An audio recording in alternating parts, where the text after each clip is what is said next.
Hello everyone, it's Old Guardian here. Hearthstone's new classic format is coming, and that's going to take us back in time to June 2014, right after the Unleash the Hounds nerf and before the release of Naxxramas. But what can we expect from the new classic format? It's kind of difficult to say because back then we didn't have deck trackers, we didn't have statistics, so I think the decks were for the most part quite largely unrefined, even though they were being played for quite some time. However, the old decks that were used back in June 2014, there were tournaments like DreamHack Summer 2014 being played then. These can give us a little bit of an indication on where the classic format meta is going to begin, and I do expect that the meta is going to be refined further than it ever originally was, thanks to increased statistics that we have available. In this video I'm going to take a look at all the main archetypes of all the classes that were played back in June 2014. And we're going to start with Druid.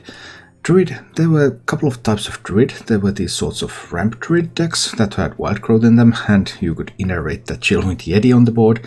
And then there were these token style of Druid decks with Violet Teachers in them. But every Druid deck, regardless of what it was still running Force of Nature, Savage Roar. So Force of Nature summoned those treants with charge, and Savage Roar, boom. If you had any minions on the board in advance, you would just deal so much damage. These deck images were made with the modern deck builder, so they show the current state of card and not the unnerved state that they're going to be in Classic. So Force of Nature here shows up as a 5 mana card, but it's actually going to be 6 mana when it gives you the charged treants. Anyway, Druid was considered to be one of the most powerful classes, whether you played with the ramp style or with the token style. Just that Force Roar, very powerful combo at the end. Hunter was also doing really well back in Classic. You could play a Face Hunter deck like this. Remember, Arcane Golem for example had charge back then.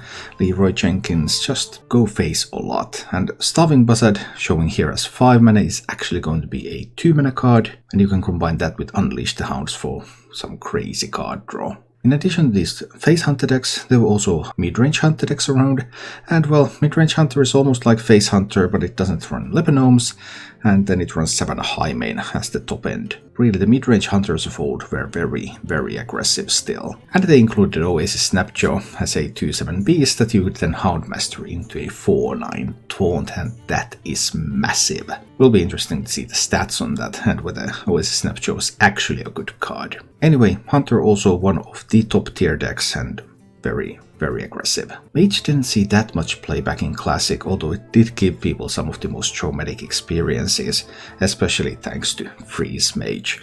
Ice Block was still around, so Freeze Mage back in those days, it wasn't really killing you in a single turn.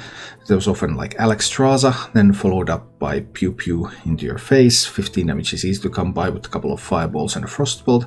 And Ice Lance was also still around, so Frostbolt into some Ice Lances can deal damage. Sometimes it was also possible to do a 2-turn kill without Alexstrasza, with Frostbolts, Ice Lances, Firebolts, and even a Pyroblast.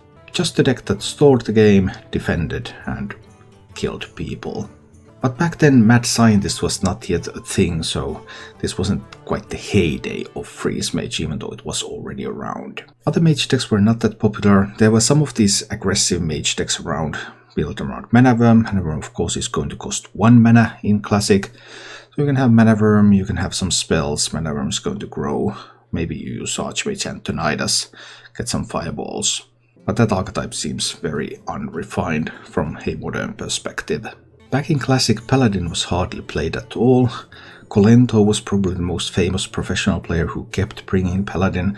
This is one of Kolento's mid-range Paladin decks. So there's that Equality Pyromancer. There's some healing with Guardian of Kings, Lay on Hands. Tyrion Fordring shines at the very top. But Paladin wasn't considered to be much of anything back then. Priest wasn't very dominant during the Classic era either. There were a couple of different Priest decks. Most of them were these sorts of control-ish Priest decks. So you could build it with Ragnaros the Firelord, Sylvanas.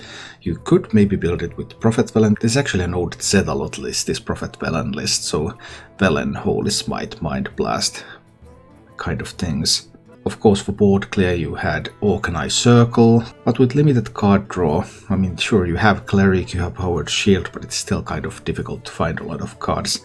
Finding those combos that could allow you to really defend was difficult as a priest back then. Rogue, on the other hand, was one of the top classes.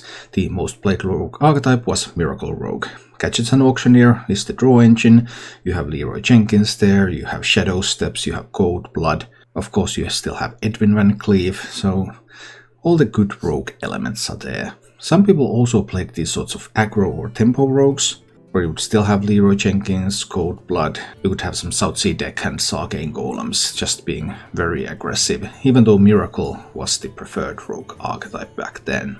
Shaman was also around, even though the heyday of Shaman would come a little bit later, but these sorts of mid-range Shaman decks, with Doomhammer in them, Chillwind Yetis, Unbound Elementals, Fire Elementals, Argent Commanders, these were fairly common anyway.